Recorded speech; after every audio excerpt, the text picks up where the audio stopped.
Vous est-il déjà arrivé de regarder votre chat paisiblement installé sur le canapé et de vous demander « Est-ce qu'il ne s'ennuie pas, seul toute la journée pendant que vous êtes au travail? Peut-être qu'il lui faudrait un ami, quelqu'un avec qui jouer, courir après les ficelles. Ça semble la solution idéale, non?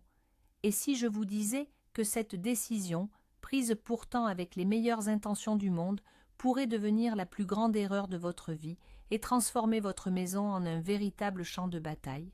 Aujourd'hui, nous allons décortiquer l'une des questions les plus controversées pour tout amateur de chat. Un seul chat ou deux?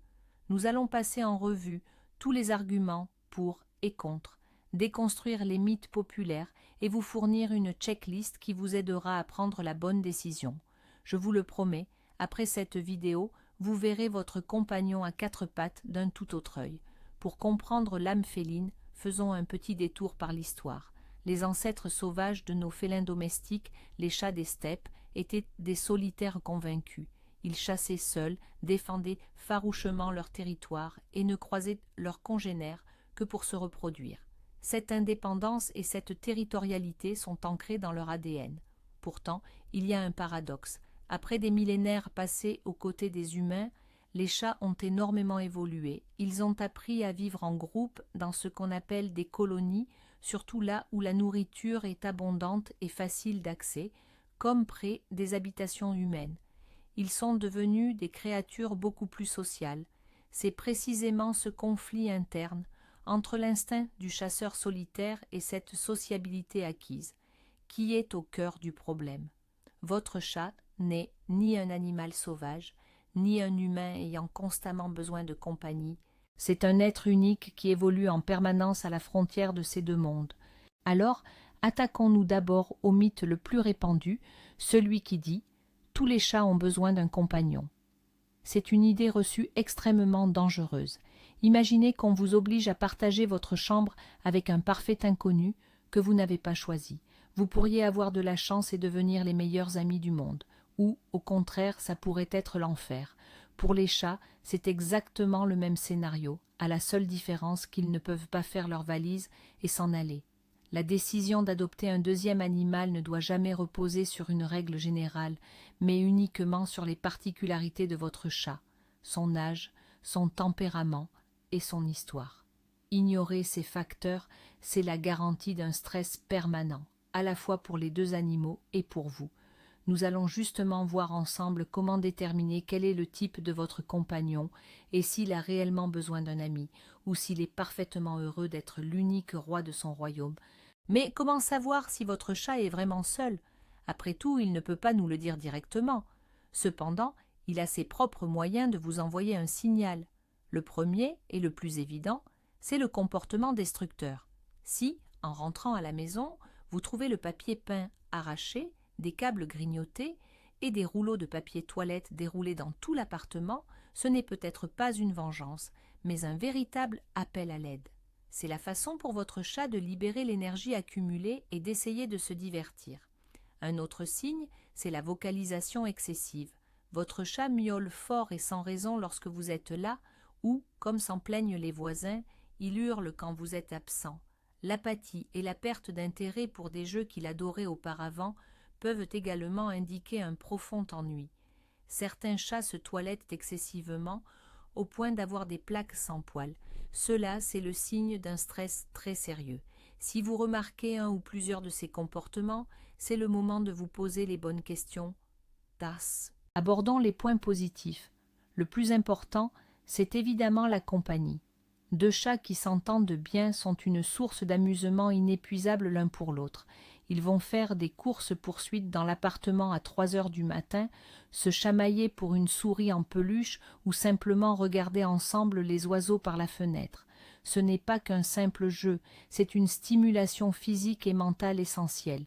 Pour un chat jeune et plein d'énergie, avoir un compagnon de jeu est le meilleur moyen de canaliser cette énergie de la bonne manière, sans qu'ils s'en prennent à vos meubles. Ils apprennent également l'un de l'autre en copiant certains comportements. C'est une aide précieuse pour maintenir une excellente condition physique et pour prévenir l'obésité, un problème malheureusement trop fréquent chez les chats d'intérieur qui mènent une vie sédentaire et solitaire. En résumé, vous offrez à votre compagnon un coach sportif et un partenaire d'entraînement personnel, tout en un. Un deuxième aspect social crucial est le toilettage mutuel ou le grooming. Vous avez sans doute déjà observé ces moments où les chats se lèchent tendrement. Il ne s'agit pas d'une simple procédure d'hygiène. Dans le langage félin, c'est l'expression suprême de la confiance, de l'affection et de la bienveillance.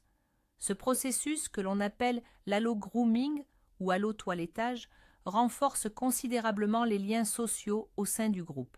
Les chats se toilettent mutuellement les zones difficiles d'accès, typiquement la tête et le cou, et ce faisant, ils échangent leurs odeurs.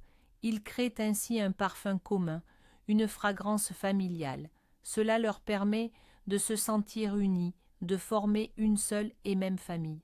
Pour les chats, qui vivent souvent seuls, l'absence de ce contact tactile peut devenir une source de stress importante. Avoir un ami capable de leur faire une toilette, et donc de leur gratter derrière l'oreille, au sens propre du terme, rend leur vie beaucoup plus sereine et harmonieuse. Un autre avantage, moins évident mais tout aussi important, c'est l'apprentissage mutuel. Les chats sont des êtres extrêmement observateurs, et ils apprennent constamment en s'épiant les uns les autres. C'est particulièrement flagrant lorsque vous introduisez un chaton dans un foyer où vit déjà un chat adulte et bien éduqué. Le petit va copier son aîné, ce qui lui permet de comprendre rapidement où se trouve la litière, comment utiliser le griffoir plutôt que le canapé, et quelles sont les règles de la maison. Le chat adulte devient, de fait, son mentor. Mais l'apprentissage ne s'arrête pas là. Les adultes aussi peuvent s'influencer mutuellement. Par exemple, une chatte plus timide, en voyant son voisin courageux interagir calmement avec les invités, pourrait, avec le temps, devenir elle aussi plus ouverte et confiante. Ils peuvent même adopter les habitudes alimentaires ou les types de jeux préférés de l'autre. C'est en quelque sorte un véritable échange culturel dans le monde félin. Maintenant, soyons francs. Prendre un deuxième chat, ce n'est pas seulement pour le premier, c'est aussi pour notre tranquillité d'esprit. Beaucoup de propriétaires éprouvent un sentiment de culpabilité écrasant lorsqu'ils partent travailler et laissent leur compagnon seul pendant 8, voire 10 heures. On s'imagine qu'il reste assis devant la porte, qu'il s'ennuie et qu'il souffre de solitude. Ces pensées peuvent gâcher notre journée et générer de l'anxiété. Avoir un deuxième chat à la maison réduit considérablement ce sentiment de culpabilité. Vous savez qu'ils ne sont pas seuls, ils ont de la compagnie, ils sont occupés. Vous pouvez travailler l'esprit tranquille, sachant que vos animaux sont probablement en train de dormir blottis l'un contre l'autre ou d'organiser une joyeuse course-poursuite. C'est un véritable confort psychologique pour le propriétaire, et c'est un facteur qu'il ne faut absolument pas négliger au moment de prendre une décision. Allez, il faut enlever les œillères et parler des inconvénients. Le premier, et le plus évident, concerne bien sûr les finances. S'occuper d'un seul chat représente déjà un budget conséquent. Maintenant, doublez tout, sans hésiter. Ce sont des dépenses multipliées par 2 pour des croquettes de qualité, et pour la litière, qui s'écoulera évidemment 2 fois plus vite. C'est la vaccination annuelle et les traitements antiparasitaires pour les 2 animaux. Et si, par malheur, l'un des chats tombe gravement malade, les frais vétérinaires coûtent cher, et soigner 2 animaux en même temps peut véritablement mettre votre budget à rude épreuve. Avant d'adopter un deuxième compagnon, asseyez-vous et faites vos comptes. Évaluez de manière très réaliste si vous êtes prêt à voir vos dépenses doublées, au minimum. Le désir émotionnel d'offrir un ami à votre chat ne doit jamais entrer en conflit avec vos réelles capacités financières. Le deuxième inconvénient majeur, ce sont les conflits territoriaux. N'oubliez pas que les chats sont des animaux territoriaux. L'arrivée d'un nouveau chat est perçue comme une intrusion sur leur territoire. Le résident actuel a déjà ses coins de sommeil préférés, ses trajets habituels dans l'appartement, sa gamelle et sa litière. Et il pourrait bien ne pas être ravi de devoir partager tout ça avec un nouveau venu. Des conflits peuvent éclater à cause des ressources, la nourriture, l'eau, le bac à litière, l'arbre à chat et, point crucial, votre attention. Afin de minimiser les risques, il existe la règle du nombre de chats plus 1. Autrement dit, pour 2 chats, l'idéal est d'avoir 3 litières, plusieurs gamelles d'eau dispersées, plusieurs poteaux à griffer et une multitude de cachettes pour se reposer. Votre appartement est-il prêt pour de telles transformations? Si vous vivez dans un petit studio, 2 chats risquent de se sentir à l'étroit, ce qui générera inévitablement des tensions. Et s'ils ne s'entendent tout simplement pas? C'est le scénario le plus triste et, malheureusement, pas si rare. L'incompatibilité de caractère est un vrai problème. Vous pouvez ramener un adorable chaton pour tenir compagnie à votre chatte adulte et flegmatique, et au lieu d'une amitié, vous vous retrouvez avec une guerre perpétuelle. Le chaton va constamment harceler l'aîné en essayant de jouer, tandis que celui-ci passera son temps à se cacher, à siffler et à subir un stress chronique. Ou alors, vous adoptez 2 chats adultes avec des caractères déjà bien établis, et ils n'arrivent tout simplement pas à partager le territoire. Vivre en conflit permanent est une véritable souffrance pour les animaux. Cela peut entraîner des troubles du comportement, comme le marquage urinaire dans tout l'appartement, et même des problèmes de santé liés au stress, comme la cystite. Et que faire dans ce cas? Devoir en replacer un? C'est un énorme traumatisme pour tout le monde. Un autre aspect souvent négligé, c'est la santé. Qui dit 2 chats, dit risques multipliés. Beaucoup de maladies félines, surtout les maladies virales, sont extrêmement contagieuses. Si un chat attrape le calicivirus ou la rhinotrachéite, il y a 99% de chances que le second soit contaminé aussi. C'est la même chose pour les parasites, puces, gales d'oreille, vers intestinaux. Vous devrez soigner les 2 en même temps. Cela double le coût des soins, mais aussi votre niveau de stress et d'inquiétude. De plus, si l'un de vos chats souffre d'une maladie chronique nécessitant un régime alimentaire spécifique, la gestion des repas se complique. Vous serez obligé de les nourrir dans des pièces séparées et de veiller attentivement à ce qu'ils ne touchent pas à la gamelle de l'autre. C'est du temps et des efforts supplémentaires auxquels vous devez absolument vous préparer. Alors, dans quel cas précis un seul chat est-il vraiment la meilleure option? Étudions les situations concrètes. Le premier cas, et le plus important, concerne le chat ayant un passé difficile. Si vous avez adopté un animal de la rue ou d'un refuge qui a connu l'abandon, la cruauté ou une longue lutte pour sa survie, il aura besoin de beaucoup de temps pour s'adapter et reconstruire sa confiance. Pour ce chat, votre foyer représente le premier territoire sûr de toute son existence. L'arrivée d'un concurrent peut être perçue comme une menace directe à ce nouvel équilibre, encore très fragile. Ce type d'animal peut être parfaitement heureux d'être l'unique objet de votre affection et de vos soins. Il n'a pas besoin de la compagnie d'autres chats, mais plutôt de votre patience, de votre calme et d'un environnement prévisible. Ne vous précipitez pas pour le sauver de la solitude. Il est fort possible que, pour l'instant, cette solitude soit exactement ce dont il a besoin pour guérir. La deuxième chose à prendre sérieusement en compte, c'est la prédisposition liée à la race. Bien que le caractère soit une affaire très personnelle, certaines races de chats présentent une forte tendance à l'autosuffisance. Par exemple, le British Shorthair est souvent décrit comme un chat indépendant qui n'a pas nécessairement besoin de la compagnie de ses congénères. Ils aiment être proches de l'humain, mais selon leurs propres règles, et peuvent tout à fait se sentir à l'aise en tant que seul animal de compagnie de la maison. Les Persans, reconnus pour leur tempérament calme et flegmatique, n'apprécieront pas toujours un voisin trop actif ou envahissant.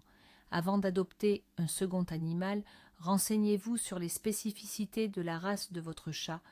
Bien sûr, ce n'est pas une garantie absolue, mais cela vous apportera des éléments de réflexion supplémentaires. L'âge est un facteur capital.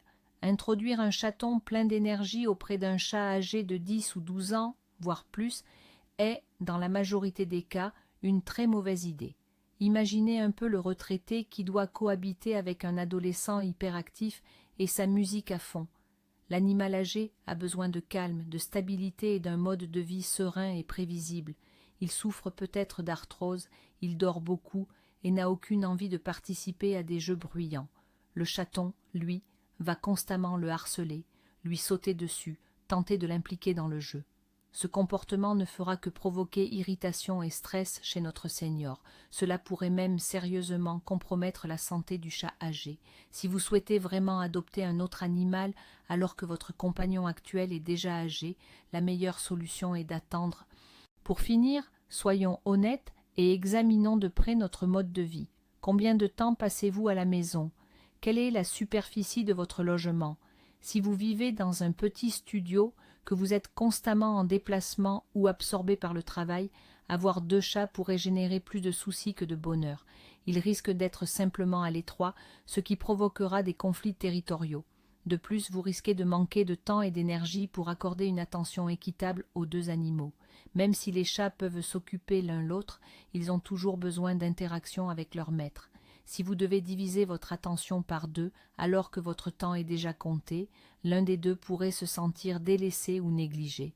Parfois, il vaut mieux offrir tout son amour et ses ressources à un seul chat et lui offrir une qualité de vie optimale, plutôt que de se disperser sur 2 sans disposer des conditions nécessaires. D'accord. Admettons que vous ayez bien pesé le pour et le contre, mais l'idée d'un 2e chat vous trotte toujours dans la tête. Comment savoir si votre chat actuel est prêt pour un tel bouleversement? Observez attentivement son caractère. Si votre chat est jeune, très actif, joueur, et qu'il réclame constamment votre attention, au point de vous coller littéralement dès que vous êtes à la maison, c'est un très bon signe. Il est fort probable qu'il manque réellement de stimulation et de compagnie. S'il est amical avec les invités et ne manifeste aucune agressivité envers les autres animaux, que ce soit derrière la fenêtre ou en vacances, c'est également un point positif. À l'inverse, si votre chat est un introverti notoire qui passe le plus clair de son temps caché, n'apprécie pas les étrangers et réagit de manière excessivement sensible aux moindres changements dans la maison, l'arrivée d'un colocataire peut s'avérer catastrophique.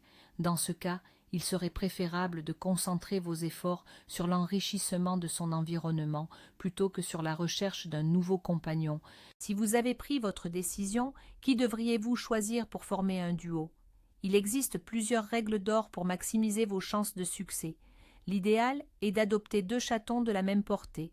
Comme ils ont grandi ensemble et qu'ils ont déjà un lien solide, leur adaptation à votre foyer sera beaucoup plus facile.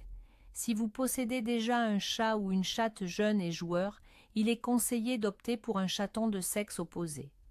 Un chat adulte a moins de chances de considérer le petit nouveau comme un concurrent sérieux pour son territoire. De plus, les animaux de sexe différents, surtout s'ils sont tous 2 stérilisés, ont tendance à être moins conflictuels que les animaux du même sexe. Le scénario le plus risqué consiste à essayer de faire cohabiter 2 chats adultes qui ont déjà un caractère bien établi et des habitudes bien ancrées. C'est réalisable, bien sûr, mais cela exigera de votre part beaucoup plus de temps, de patience et de savoir-faire. L'introduction d'un nouveau chat est l'étape la plus délicate. Jamais, mais alors, jamais, n'amenez un nouveau chat pour le relâcher, simplement dans la pièce où se trouve l'ancien, avec un petit « Allez, faites connaissance ». C'est l'échec assuré. Une introduction réussie est un processus lent et progressif. Vous devez commencer par une isolation totale. Le nouveau venu est installé pour quelques jours, voire une semaine, dans une pièce séparée, où il dispose de tout le nécessaire, nourriture, eau, litière et jouets. Pendant ce temps, les chats font connaissance uniquement par les odeurs.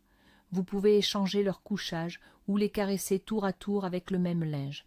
Ils s'entendent, ils se sentent, mais ils ne se voient pas. Cela leur permet de s'habituer à la présence de l'autre animal sans déclencher de conflit direct. Ce n'est que lorsqu'ils cessent de réagir nerveusement aux odeurs que vous pourrez passer à l'étape suivante. L'étape suivante, c'est le contact visuel, mais sans possibilité d'affrontement physique. Vous pouvez entr'ouvrir la porte de la pièce où se trouve le nouveau venu, mais vous devez placer une barrière dans l'ouverture, un filet, une porte vitrée, ou simplement une barrière de sécurité pour enfants. Les chats pourront se voir, se sentir à travers la barrière sans pour autant pouvoir se battre ou s'attaquer. À ce moment précis, il est crucial de décrypter leur langage corporel. Un léger sifflement, les oreilles aplaties, le poil hérissé sur la nuque, c'est une réaction tout à fait normale. Cela ne signifie absolument pas qu'ils ne s'entendront jamais. C'est simplement leur façon de dire « je te vois, étranger, et je suis un peu sur mes gardes ». Votre rôle est de créer des associations positives lors de ces rencontres. Donnez-leur des friandises des deux côtés de la barrière. Jouez avec eux. Cependant, il faut s'inquiéter si l'un des chats fait preuve d'une agressivité directe et soutenue, s'il grogne, hurle ou se jette violemment contre la séparation. Dans ce cas, vous devez revenir une étape en arrière, celle de l'échange d'odeurs. Mais si vous avez finalement décidé qu'un deuxième chat n'était pas la solution idéale pour vous et que la culpabilité liée à l'ennui de votre compagnon persiste, rassurez-vous, les alternatives ne manquent pas. Premièrement, enrichissez son environnement. Les chats sont absolument fascinés par l'espace vertical. Installez des arbres à chat complexes, des étagères murales ou des cachettes en hauteur. Cela lui offrira de nouveaux territoires à explorer et des postes d'observation. Deuxièmement, misez sur les jouets interactifs et les distributeurs de croquettes sous forme de puzzle. Ces dispositifs obligent votre chat à réfléchir et à chasser sa nourriture. C'est une excellente façon de le stimuler mentalement. Troisièmement, et c'est l'aspect le plus crucial, consacrez du temps chaque jour à des sessions de jeu actifs avec votre félin. 15 à 20 minutes de jeu avec un plumeau ou un pointeur laser, idéalement avant le coucher, peuvent faire des miracles. Pour votre chat, votre attention de qualité est bien plus précieuse qu'un éventuel ami qui, de toute façon, pourrait ne pas s'intégrer. En conclusion, faisons le bilan. Il n'y a pas de réponse unique à la question « un ou deux chats ». Tout dépend d'une multitude de facteurs. Avant de prendre votre décision, posez-vous quelques questions essentielles. Quel est le caractère de mon chat? Quel âge a-t-il? Suis-je prêt à assumer des dépenses financières doublées? Mon logement permet-il d'accueillir confortablement deux animaux? Aurais-je suffisamment de temps et de patience pour gérer un processus de présentation long et correct? Et la question la plus importante, est-ce que je le fais pour le chat ou pour moi, pour apaiser un sentiment de culpabilité? Soyez honnête avec vous-même. Parfois, la meilleure chose à faire pour votre chat, votre unique et bien-aimé compagnon, c'est de le laisser le seul et unique. Et parfois, c'est de lui offrir un meilleur ami pour la vie. Le choix vous appartient. Voilà le dilemme auquel chaque propriétaire est confronté. Le plus grand paradoxe dans cette histoire, c'est que notre conception humaine de la solitude et de l'amitié diffère énormément de celle des félins. Nous pensons souvent les sauver de l'ennui, mais en réalité, nous risquons de bouleverser leur univers si calme et prévisible. La principale conclusion à tirer est donc celle-ci. Il n'existe pas de solution universelle. Il n'y a que la solution adaptée à votre chat en fonction de vos circonstances particulières. Prenez votre temps, observez attentivement votre compagnon et écoutez ses besoins plutôt que vos propres émotions. Et n'oubliez pas que votre amour, vos soins et votre attention sont le cadeau le plus précieux que vous puissiez leur faire, que vous ayez un seul chat ou 5. Merci d'avoir regardé cette vidéo jusqu'au bout. J'espère sincèrement qu'elle vous aura été utile. Si c'est le cas, n'oubliez pas de mettre un pouce bleu et de vous abonner à la chaîne pour ne rater aucun de nos prochains épisodes. Et maintenant, voici la question essentielle à vous poser. Combien de chats avez-vous et comment leurs relations se sont-elles développées jusqu'à présent? Partagez vos histoires dans les commentaires. Votre expérience pourrait être une mine d'or pour les autres.